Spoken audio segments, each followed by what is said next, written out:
하나님 말씀은 사도행전 3장 17절부터 26절까지입니다.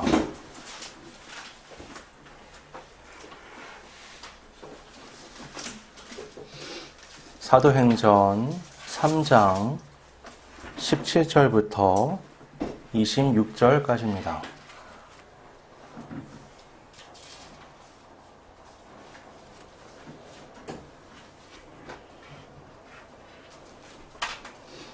봉독하겠습니다.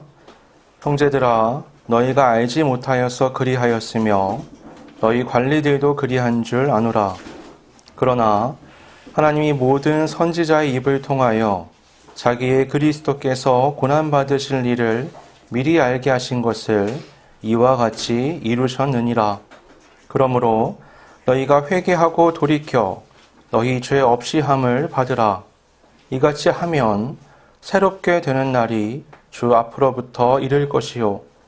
또 주께서 너희를 위하여 예정하신 그리스도 곧 예수를 보내시리니 하나님이 영원 전부터 거룩한 선지자들의 입을 통하여 말씀하신 바 만물을 회복하실 때까지는 하늘이 마땅히 그를 받아두리라.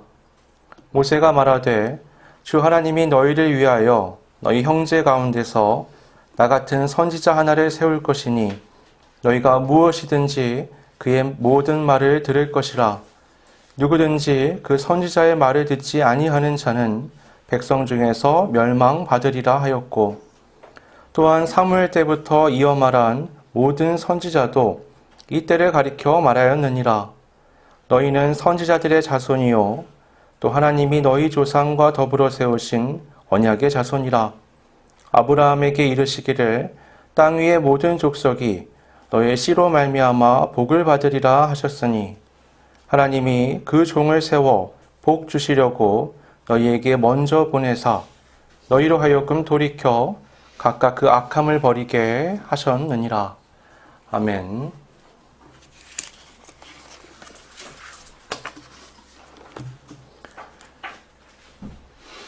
본문 앞에 있었던 지난 몇 주간 살펴본 말씀을 생각을 해보면 그렇죠.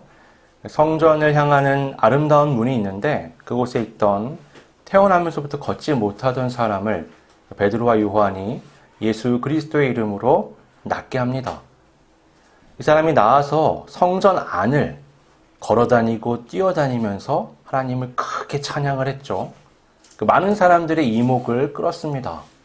그리고 그것은 자연스럽게 베드로와 요한이 주목받는 상황을 만들어냈죠. 사람들이 난리가 났습니다. 온 성전이 소동이 일어나고 솔로몬의 행각에 모두 모여서 베드로와 요한을 아주 주목해서 보는 상황이 된 거죠. 그때 베드로와 요한은 자연스럽게 자신들에게 향했던 이 이목을 예수 그리스도에게로 돌립니다. 그런데 생각해보면 사람들이 그렇게 소동을 피울 수밖에 없었던 이유가 있어요. 왜냐하면 당시 태어나면서부터 걷지 못한다. 이런 정도의 장애라는 건 하나님의 어떤 일종의 심판으로 여겨졌습니다. 조상의 죄 아니면 본인의 죄인데 보통은 조상의 죄로 생각이 되었죠. 근데 그런 사람이 걷게 된 겁니다. 이건 매우 놀라운 사건인데요. 그냥 단지 걷지 못하던 사람이 걸었다가 아니라 이건 그의 걷지 못하는 심판의 원인인 죄가 해결됐다라는 것이 돼요. 이건 사람의 영역이 아니죠. 이것은 하나님의 영역입니다. 죄가 있냐 없냐를 판단하시는 분도 하나님이시고요. 형벌의 정도를 정하시는 분도 하나님이시죠. 그리고 그것을 용서하실 수 있는 분도 하나님이십니다. 그러니까 모두가 저 사람은 아마도 조상의 죄 때문에 저렇게 태어난 거야 라는 걸 다 생각하고 있었어요. 근데 그 사람이 지금 뛰어다니면서 하나님을 찬양하니까 이게 뭐지? 저 사람의 죄는 어떻게 된 거지?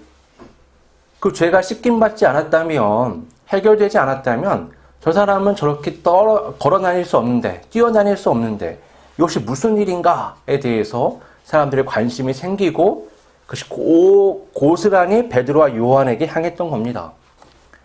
그 베드로는 그것을 다시 예수 그리스도에게로 이제 돌리게 되는 거죠.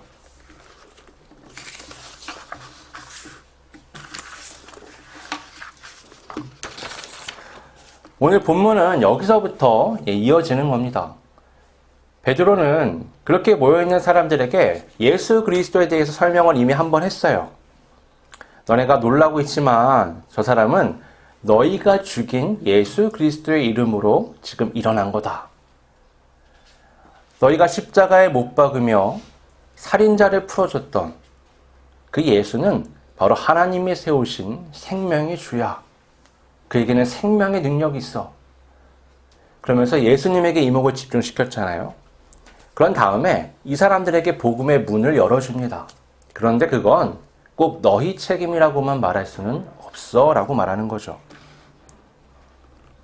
우리가 아는 대로 예수님은 온갖 저기와 악의 그리고 폭력에 의해서 십자가에 못 박혀 죽으셨죠. 근데 베드로는 그 책임을 그들에게 다 묻지 않는 것처럼 보여요. 더 정확하게는 그 책임을 쉽게 덜어낼 수 있는 기회를 제공합니다. 오늘날에도 그렇죠.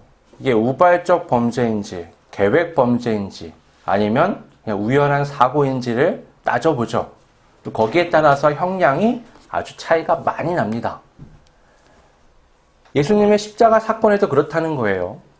예수님은 십자가에 못 박혀 죽으셨고 그건 너희들의 모든 악의와 적의, 폭력에 의한 거지만 너네가 그가 하나님이 세우신 그리스도인 걸 모르고 그랬다. 그러니 돌이키기만 하면 너희에게는 그 죄를 씻을 수 있는 기회가 있다라는 얘기를 하는 겁니다.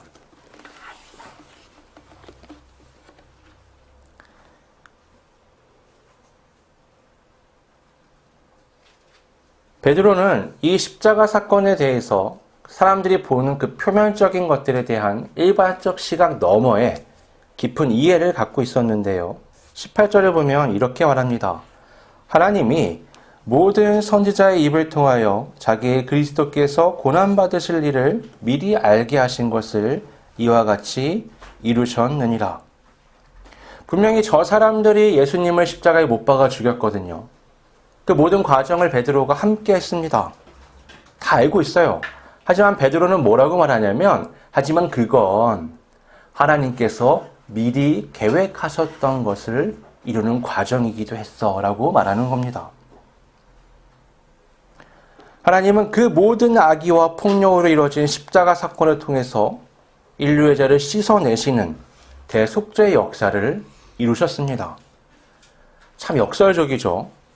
하나님의 역사는 우리의 사고방식으로는 잘 이해가 안 되는 면들이 많아요. 우리는 그렇잖아요. 왕이면 높은 자리에서 강력한 힘과 권세로 일을 성취하면 그만이잖아요. 그런데 하나님은 가장 낮은 자리에 가장 힘없는 모습으로 와서 가장 무거운 십자가를 짊어진단 말이죠. 우리는 그래요. 왕이라 그러면 모든 신하와 백성들이 충성과 선의로 반응하며 왕의 일을 이루기를 우리가 생각하잖아요. 근데 하나님은 그 사람들이 모든 악의와 폭력으로 왕에게 그 십자가의 폭력을 행사하는 방식을 통해서 계획하신 일을 이루십니다. 베드로가 하는 말이 이거예요. 하나님은 너희를 구원하기 위해 예수를 보내셨어. 그런데 너희의 폭력과 악의를 통해서 그것을 완성하셨다.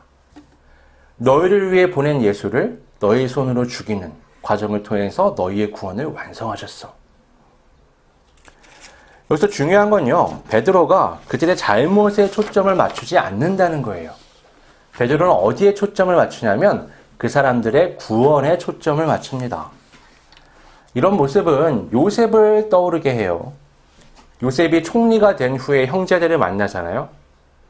자신들이 팔려왔던 과거에 대해 얘기를 해요. 근데 거기에 형들의 잘못, 형들에 대한 미움, 원망, 슬픔 이런 게 하나도 없습니다. 뭐라고 말하냐면 하나님이 당신들과 당신들의 후손들을 구원하려고 나를 보냈습니다.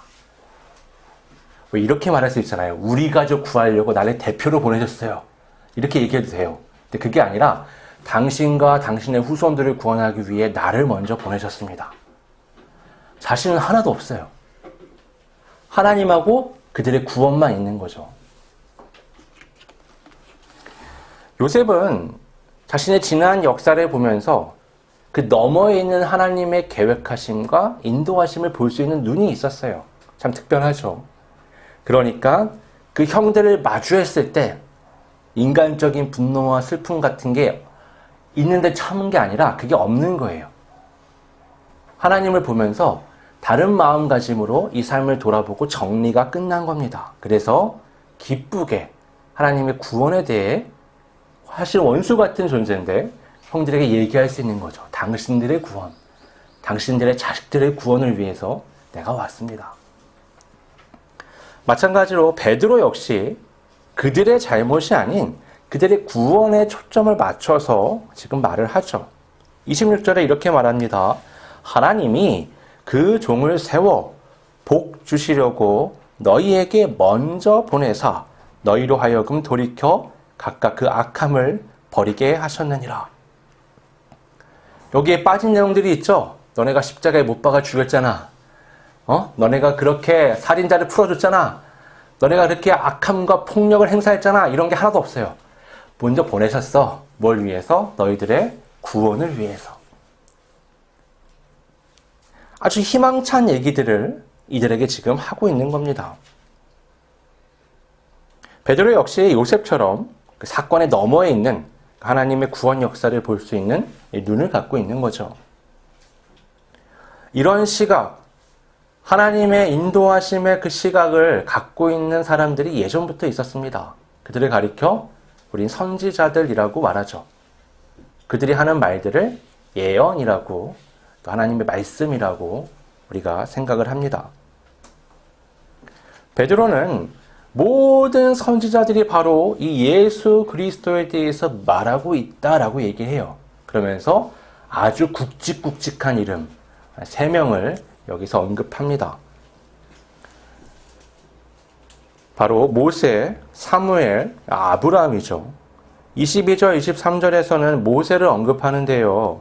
모세가 이렇게 말해요. 나 같은 선지자가 하나 설 것이야. 너희들은 그 사람의 말을 무조건 잘 들어야 돼. 그렇지 않으면 멸망하게 될 거야. 라고 말을 합니다.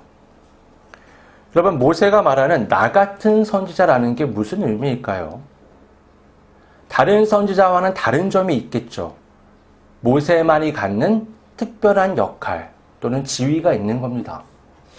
모세는 다른 선지자들과는 다르게 하나님과 백성 사이를 연결해주는 중보자로 이 땅에 존재했습니다. 그 역할이 그랬어요. 그의 첫 번째 임무는 하나님을 대신해서 출애굽을 시키는 거였죠. 이스라엘 백성들을 애굽에서 끌어내서 하나님이 말씀하신 약속의 땅으로 이끌어가는 거였습니다. 근데 그 과정에서 이 모세는 백성들이 보기에는 하나님을 보는 통로가 되고요. 하나님의 입장에서는 백성들의 말을 듣는 통로가 됩니다. 그래서 마치 하나님과 백성이 함께할 수 없는 이 죄의 문제로 인해서 함께할 수 없는 상황 속에서 중보자인 모세가 가운데 역할을 해주는 거죠. 하나님은 모세를 통해서 백성에게, 백성들은 모세를 통해서 하나님에게 향하는 그런 소통이 이루어졌던 겁니다. 이 부분이 바로 다른 선지자들과는 다른 모세만의 특별한 모습이었다라고 말할 수 있어요. 예수님은 딱 이 모세와 같은 선지자라고 말할 수 있습니다. 예수님은 사람들을 구원하기 위해 이 땅에 오셨죠. 십자가의 대속과 부활을 통해서 사람들의 죄와 사망의 권세에서 해방시키셨습니다. 그리고 모든 사람들을 이끌고 구원의 그날까지 영화를 향해 우리의 삶을 인도해 가시죠. 예수님은 우리와 하나님의 사이를 잇는 중보자이시죠. 우리가 예수님의 이름으로 기도하잖아요. 예수님을 통해서 예수님의 공로를 힘입어 하나님 앞에 나아갑니다. 우리가 오늘 이렇게 모여서 예배를 할 수 있는 것도 나의 어떠함이 아니라 주님의 십자가의 대속을 힘입어서 그 의를 가지고 하나님 앞에 나아가는 거잖아요. 예수님은 하나님과 사람들을 잇는 진정한 중보자이신데 모세는 예수님의 예표라고 말할 수 있는, 그림자라고 말할 수 있는 존재고 예수님이 진짜 중보자시죠.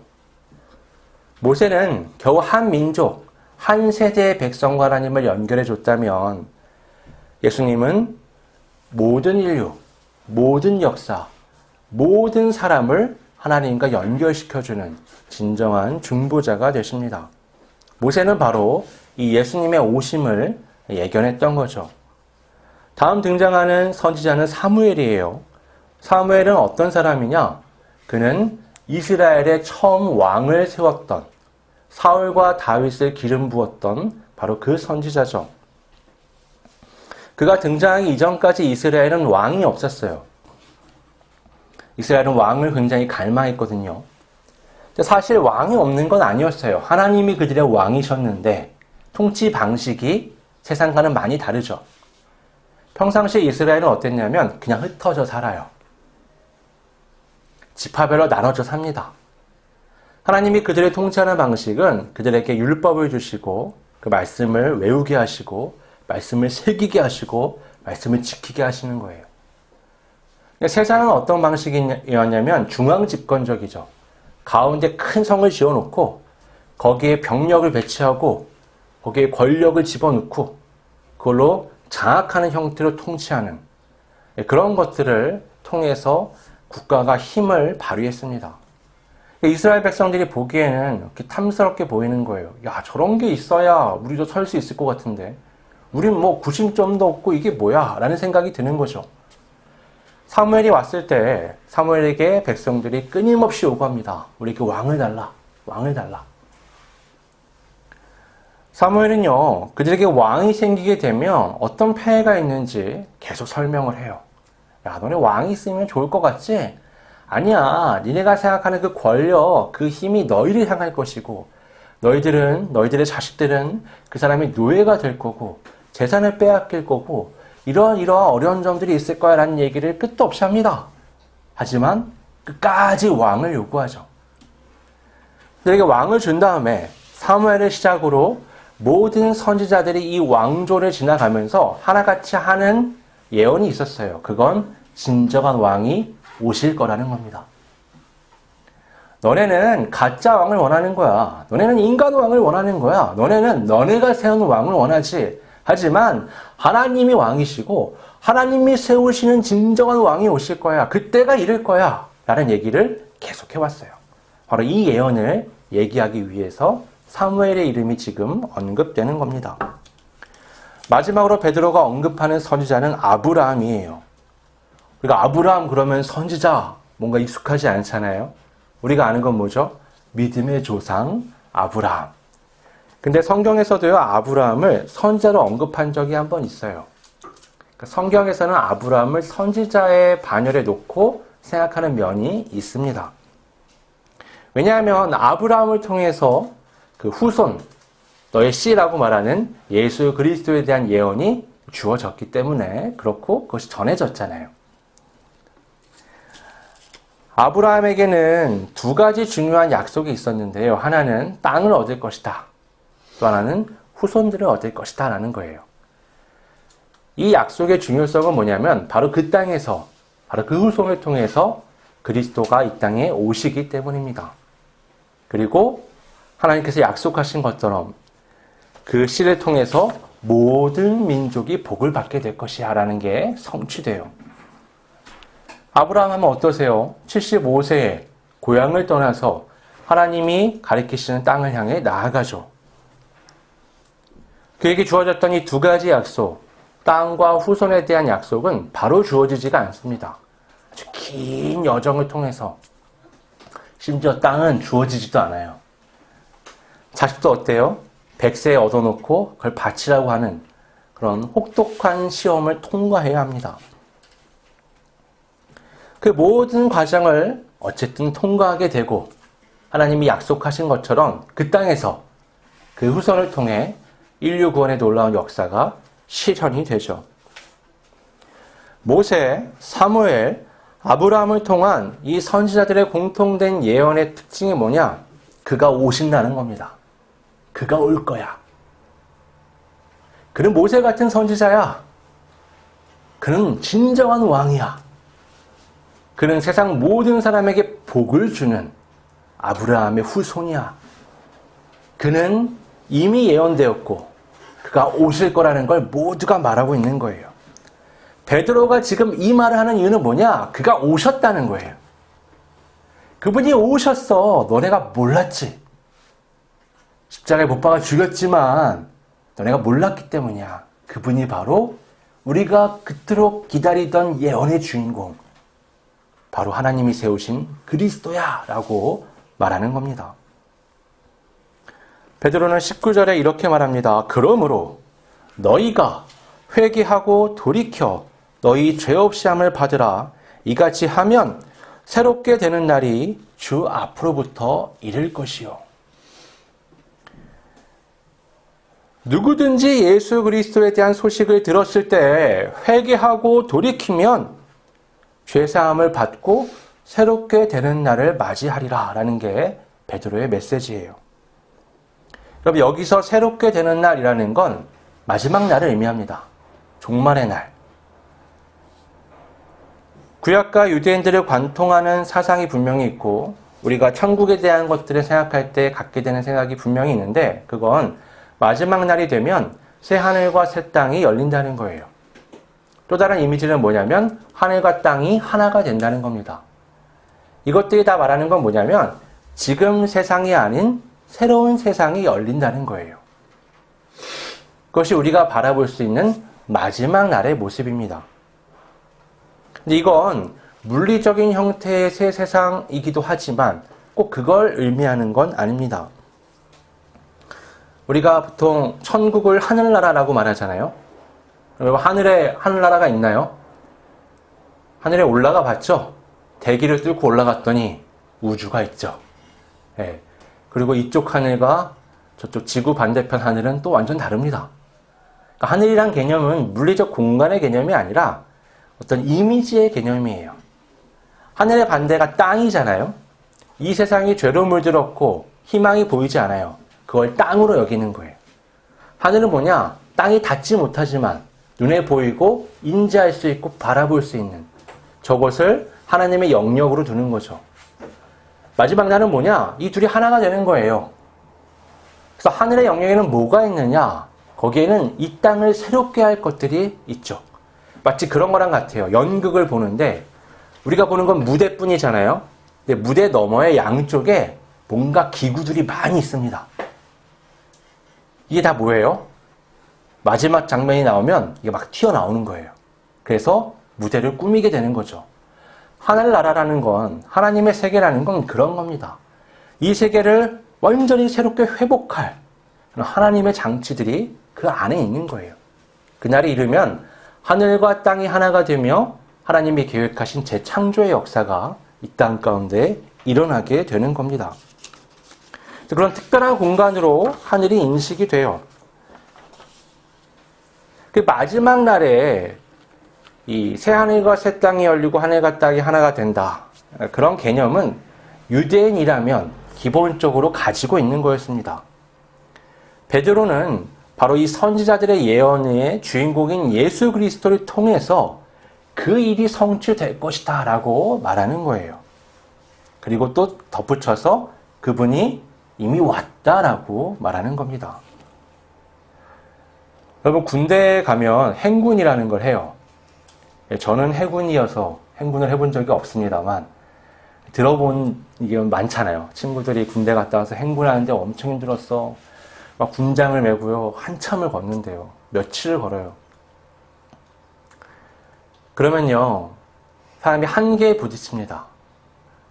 이 내가 걷는 건지 걷는 게 아닌지 사람이 막 혼이 빠져나가는 것 같은 그런 경험을 하는 거예요. 그래서 신체적 한계를 극복해가는 과정을 통과하는데 그때 드는 생각이 있잖아요. 야, 몇 킬로미터만 더 가면 우리 목적지에 도착하는 거야. 이제 한 반나절만 더 가면 우리는 쉴 수 있어.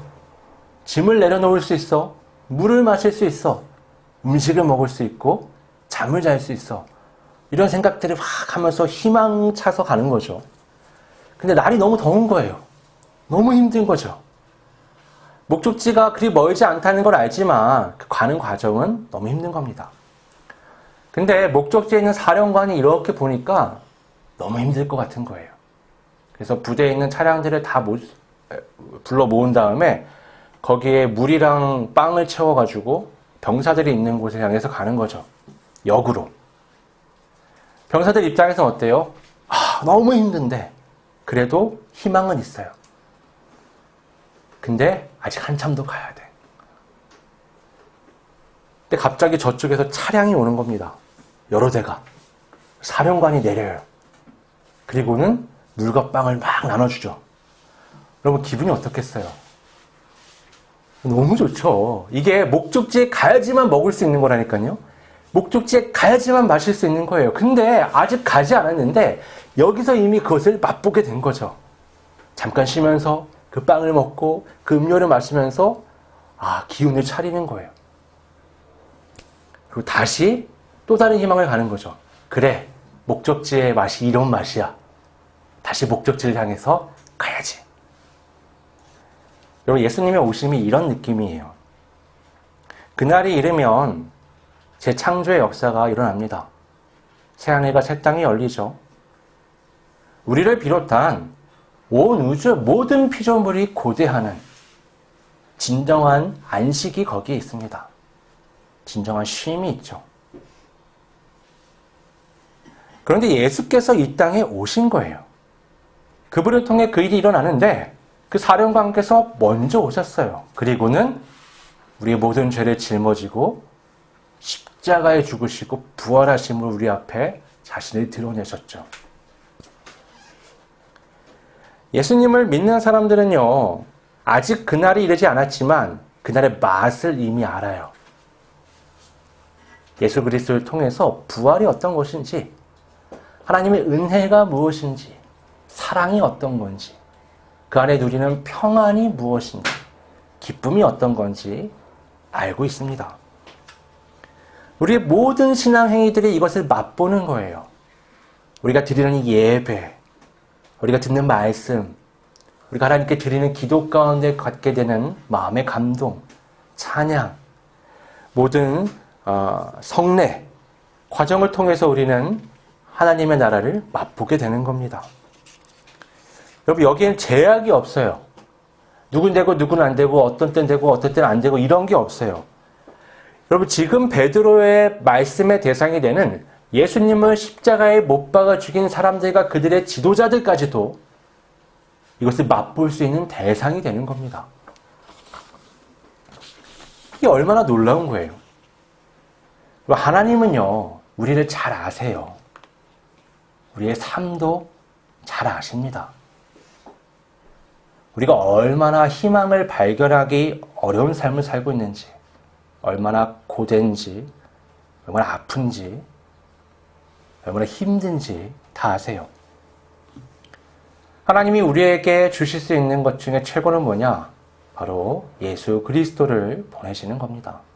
그리고 우리에게 그 예수 그리스도를 믿게 하는 거죠. 예수님은 그 십자가의 길을 걸어가신 후 우리에게 자신의 길을 걸어오라고 말씀하셨습니다. 그냥 걸어와라가 아니라 내 옆에서 나와 함께 멍에를 메고 걸어가시겠다고 말씀을 하셨어요. 수고하고 무거운 짐진 자들아 다 내게로 오라. 내가 너희를 쉬게 하겠다. 짐을 내려놓고 내가 주는 멍에를 메라. 내 멍에는 쉽고 가볍다. 왜 쉽고 가벼워요? 예수님이 같이 메시니까요. 우리 삶에 힘들고 외롭고 고통스럽다고 하지만 예수님의 십자가보다 더한 건 없습니다. 그건 인간이 경험할 수 있는 최악의, 최저의 가장 혹독한 죽음이에요. 예수님은 그걸 경험하셨기 때문에 우리와 함께 멍에를 메셨을 때 그것이 쉽고 가볍다라고 말씀하실 수 있는 겁니다. 우리는 무겁죠. 우리는 힘들죠. 삶의 어려움이 얼마나 우리를 짓누르는지 말도 못합니다. 하지만 주님이 함께 하세요. 아니, 하나님 그냥 천국을 여시면 되죠. 아니, 하나님 그냥 나한테 아무 고통도 없는 삶을 열어주시면 되죠. 여러분, 안타깝게도 그건 하나님의 방식이 아닙니다. 하나님의 방식은 예수 그리스도와 함께 이 삶을 살아가는 거예요. 그럼 우리가 선택할 수 있는 건 둘 중 하나예요. 우리가 이 삶을 우리 주 예수 그리스도와 함께 나아가던가, 아니면 예수 그리스도 없이 좌절 가운데 그냥 혼자 살아가든가. 베드로가 하는 말이 그겁니다. 너희가 이 예수를 몰랐지만 이제 알게 됐어. 너희가 회개하고 돌이켜 예수를 믿으면 예수께서 너희와 함께 하시며 그 새롭게 되는 날을 향하여 너를 인도하실 것이야. 천국의 맛은 이미 보고 있고 볼 수 있어 라고 말하는 겁니다.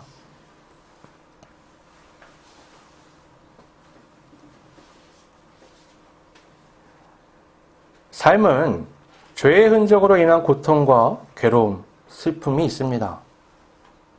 이게 다 과거에서 비롯된 거죠. 아담의 범죄 때부터 이어져 온 겁니다. 그러나 예수 그리스도를 통해 우리는 미래의 그날, 새롭게 되는 날을 향한 희망을 가질 수 있는 거예요. 여러분, 희망이란 단어는 신비롭죠. 희망은 그것이 성취됐을 땐 더 이상 희망이라고 부르지 않아요. 희망은 언제 희망의 가치를 갖죠? 좌절의 현실 앞에서 꿈꾸는 미래를 바라볼 때 희망을 갖게 되는 거예요. 예수 그리스도는 우리에게 희망이죠. 이 고단한 삶의 여정에 있어서 우리가 바라볼 수 있는 소망이 됩니다. 그날에 그 기쁨과 위로, 평안과 안식이 있음을 예수 그리스도를 통해서 바라보는 거예요. 그러니 삶의 슬픔과 어려움을 바라보지 말고 이 안에서 그리스도 예수를 통한 희망을 안고 그 너머를 바라보며 나아가야 합니다. 성경 전체를 통해서 하나님이 우리에게 주시는 메시지가 바로 이거예요. 아브라함 때부터 모세, 선지자를 통해서 그 예수의 오심이 그 새롭게 되는 날을 향한 희망으로 우리에게 주어진 겁니다. 여러분, 여정은 아직 남았어요. 도착하기 위해서는 더 나아가셔야 합니다.